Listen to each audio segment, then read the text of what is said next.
प्रश्न है, कहानी है श्रद्धा से दर्शन मिले। तो कथा में बताया गया है कि कैसे एक जगह गीता का पाठ हो रहा था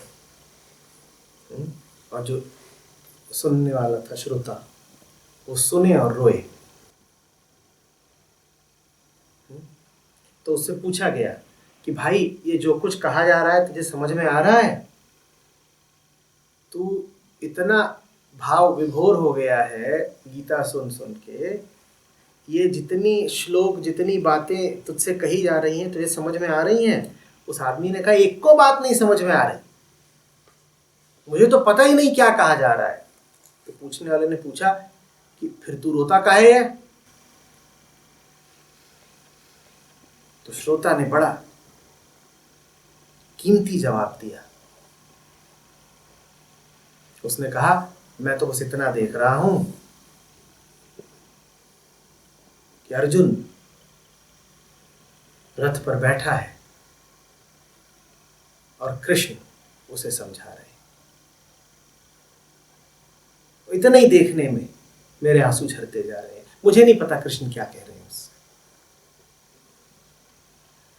मैं बस इतना देख रहा हूं कि अर्जुन रथ पर है और नारायण उसे समझाए जा रहे हैं।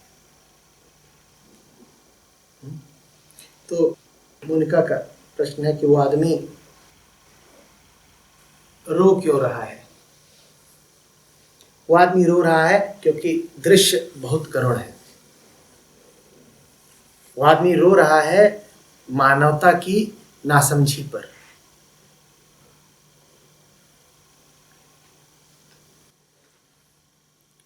अर्जुन का व्यक्तिगत मामला है, राज्य की लड़ाई है, भाइयों की आपसी गुटबंदी है और अर्जुन उलझा हुआ है। वो जान भी नहीं रहा है कि उचित कर्म क्या है। एक साधारण मानव है अर्जुन, ऐसे ही उलझा हुआ है वो धन संपत्ति और रिश्तों के जाल में जैसे हर कोई उलझा हुआ है। लाखों करोड़ों हैं अर्जुन जैसे, और इतना छोटा है अर्जुन कि अपने आप को ही कुछ नहीं दे सकता। तो कृष्ण को क्या देगा? कृष्ण को अर्जुन से कुछ नहीं मिल सकता।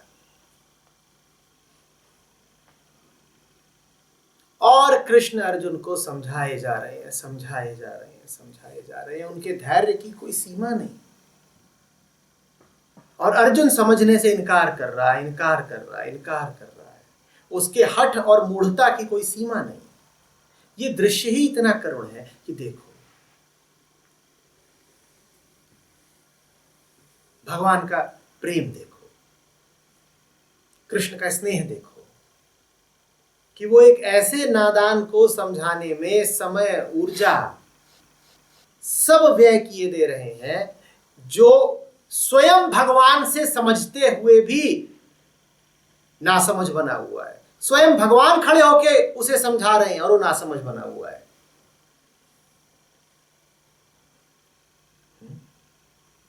देने वाला कितना उदार है और देने वाला कितना झुक के दे रहा है। वो तुम्हारे ही तल पर आकर दे रहा है। कोई आकाशवाणी नहीं कर रहा, कोई गुप्त संदेश नहीं भेज रहा, तुम्हारे सामने मानव रूप लेकर के आ गया है, तुम्हारा सारथी बन के आ गया है, तुम्हारा मित्र बन के आ गया है, तुम्हारा रिश्तेदार बन के आ गया और तुमको समझा रहा है। कह रहा है अर्जुन सुनो, तुम गलती कर रहे हो, अर्जुन ऐसे नहीं, अर्जुन ऐसे। अर्जुन कह रहा है हमें नहीं समझ में आता। तो कह रहे अच्छा ऐसे नहीं समझ में आया, चलो ठीक है, सांख्य योग नहीं तो कर्म योग, कर्म योग नहीं तो भक्ति योग।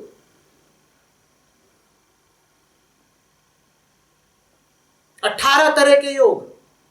और अर्जुन नहीं, हमें नहीं समझ में आता। जो विराट है, विशाल है, वो झुक करके दिए जा रहा है, समझाए जा रहा है, समझाए जा रहा है।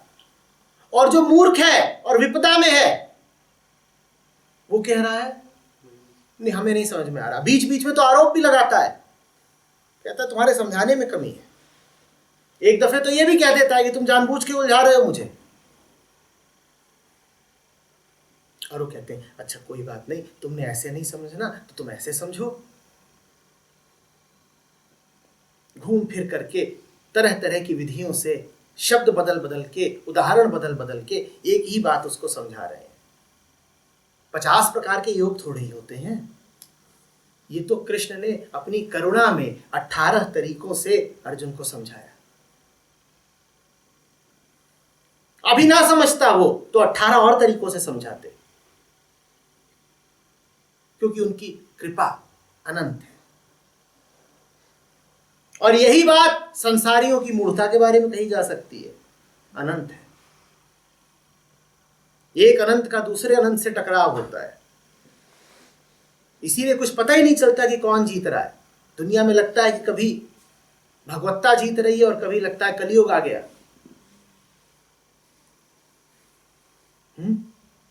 जितना देने वाले की महिमा अपरंपार, उतनी ही लेने वाले की मूर्खता अपरंपार। बताओ कौन जीतेगा? तेज बारिश हो रही है, मूसलाधार, ऐसी बारिश कभी देखी नहीं गई, और एक घड़ा रखा है जिसमें छेद ही छेद। बताओ भरेगा कि नहीं भरेगा? अरे बारिश बहुत तेज है। अब यही तो द्वंद्व है संसार का, कि देने वाला भी रुक नहीं रहा, वो भी हार नहीं मान रहा, कह रहा मैं दिए जाऊंगा, और लेने वाला कह रहा है मैं लूंगा नहीं, तुम कितना भी दो मैं बाहर निकाल दूंगा।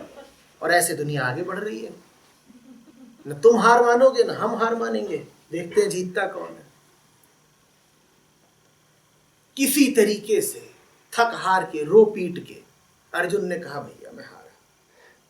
समझा वंझाओ कुछ नहीं था, अंत तक नहीं समझा था वो। तो उसने कृष्ण का अकाट्य धीरज देखा तो उसने कहा ये तो मानने के नहीं, इनको झेलने से अच्छा है कि बाढ़ ही मार दो।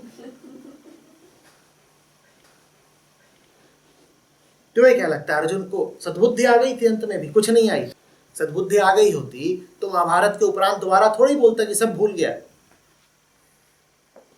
महाभारत के युद्ध हो गया, उसके बाद बोलता मैं भूल गया, तो फिर कृष्ण को दोबारा उसे उपदेशित करना पड़ा, और तब भी वो क्या ही समझा होगा।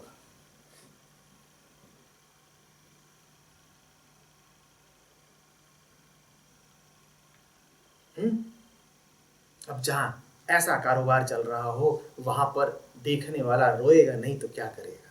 तो कहेगा वाह प्रभु, अनंत है तुम्हारी कृपा, असीम है तुम्हारा प्रेम। तुम एक कुपात्र को भी दिए जाते हो, जिसमें कोई योग्यता नहीं तुम्हारी बातें समझने की, उसे भी तुम देखो कितने धीरज के साथ समझाए ही जाते हो, समझाई जाते हो।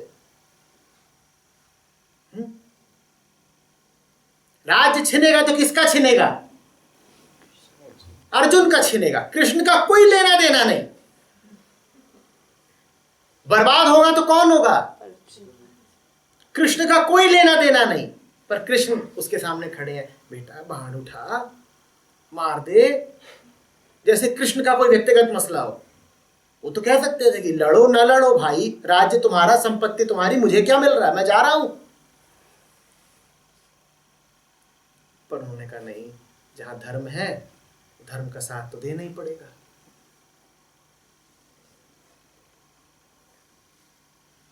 जब जब धर्म की हानि होती है मुझे आना ही पड़ता है। यदा यदा ही धर्मस्य ग्लानिर्भवति भारत। अब धर्म की यहां हानि हो रही है तो मुझे आना पड़ा है, तो अपना काम तो निपटा के ही जाऊंगा। और अर्जुन क्या सोच रहा है? अर्जुन कह रहा है इनके भाई मरेंगे कोई? इनके होते तो देखता है कि चलाते बाण, पराए घर में तो कोई भी आग लगा दे, या कोई छिपा हुआ इनका स्वार्थ होगा, क्या पता मुझे राजा बना के पीछे से ये राज करें। अर्जुन का क्या भरोसा? कौन सा बड़ा वो होशियार है? होशियार होता तो इतनी बड़ी गीता कहनी पड़ती। चुपचाप एक बात सुनकर के श्रद्धा में सर झुका देता, कहता नारायण आपने जो कहा, आपका इशारा ही काफी है। आपने कहा अर्जुन युद्ध कर, मैं करूंगा। और इतनी बातें वो थोड़ी कहलवाता कृष्ण से। तो जब वो मूड है तो न जाने क्या क्या सोचता हो पीछे, वो बातें तो गीता में अंकित भी नहीं हुई। कि अर्जुन के मन में क्या क्या विचार चल रहे थे। इनका कुछ जरूर छुपा हुआ स्वार्थ है। कौन जाने ये इधर कर्ण से क्या बात करके आए हैं।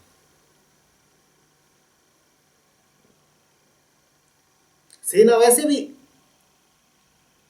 कौरवों की बड़ी है और वो बड़ी करवाने में इनका बड़ा हाथ है। आधी तो इनकी सेना उधर खड़ी है, मुझसे कह रहे हैं लड़। कृष्ण की नारायणी सेना शक्तिशाली, वो खड़ी किधर है? दुर्योधन के साथ। अर्जुन सोच रहा है, अच्छा उतनी बड़ी सेना मेरे ही खिलाफ खड़ी कर दी है और मुझसे क्या रहे हो कि लड़ो। ये अलग बात है कि अर्जुन ने स्वयं ही चुना था कि सेना नहीं चाहिए, कृष्ण चाहिए, पर खुराफाती दिमाग न जाने क्या क्या सोच गया हो। और पक्का है कि ऐसा सोच रहा होगा, नहीं तो इतनी मेहनत नहीं करवाता वो कृष्ण से। कुछ ना कुछ तो उसके दिमाग में आ ही रहा होगा, कोई साजिश है, कोई गुप्त षड्यंत्र है,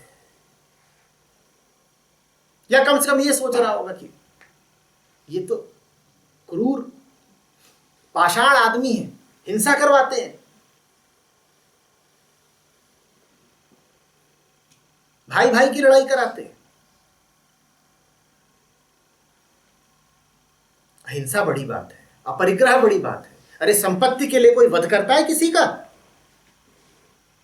मुझे तो लगता है झूठे ही इनको भगवान बोला बहुत लोगों ने। ये तो भौतिकता के पुजारी लगते हैं।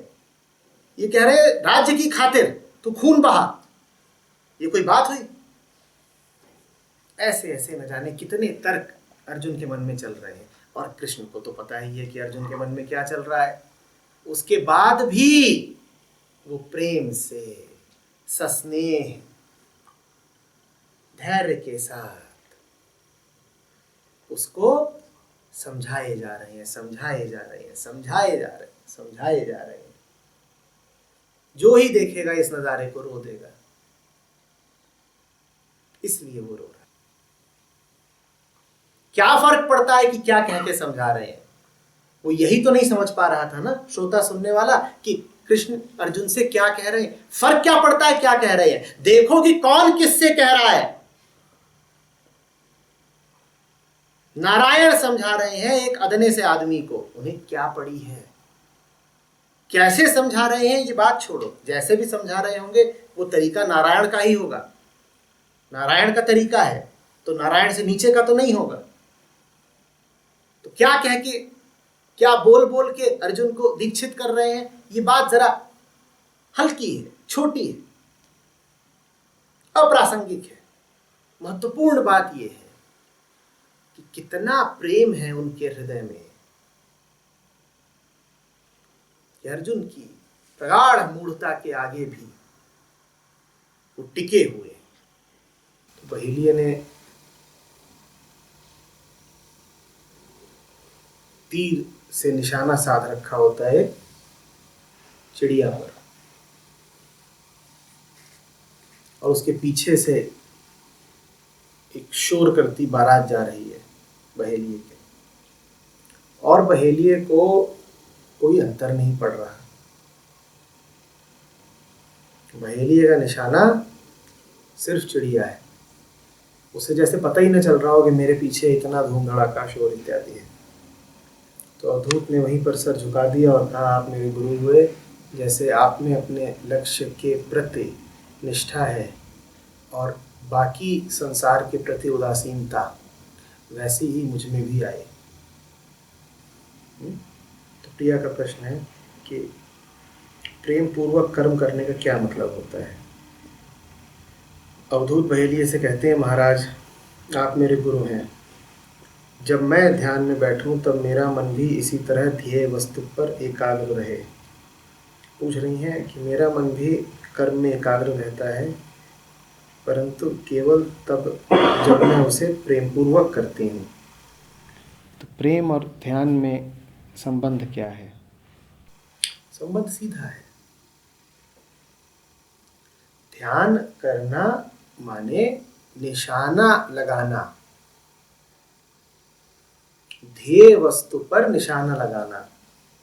तुम हर चीज का ध्यान नहीं कर सकते, तुम ध्यान उसी चीज का करोगे जो चीज पाने लायक है, उसे ही ध्येय बनाओगे, लक्ष्य बनाओगे। ये सब कुछ उठा ले आओगे अपने पास, अपने घर, सब कुछ हासिल करने लायक होता है क्या? तो जो ध्येय वस्तु होती है वही प्रिय होती है, उसी से प्रेम होता है। ध्यान और प्रेम एक ही बात है। जिससे तुम्हें प्रेम है वो तुम्हारा ध्येय हो जाता है, तुम्हारा ध्यान उसी पर लगा रहता है।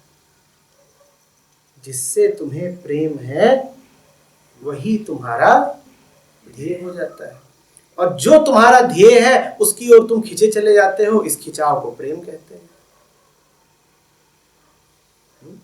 तो प्रेम बिना ध्यान नहीं, ध्यान बिना प्रेम नहीं।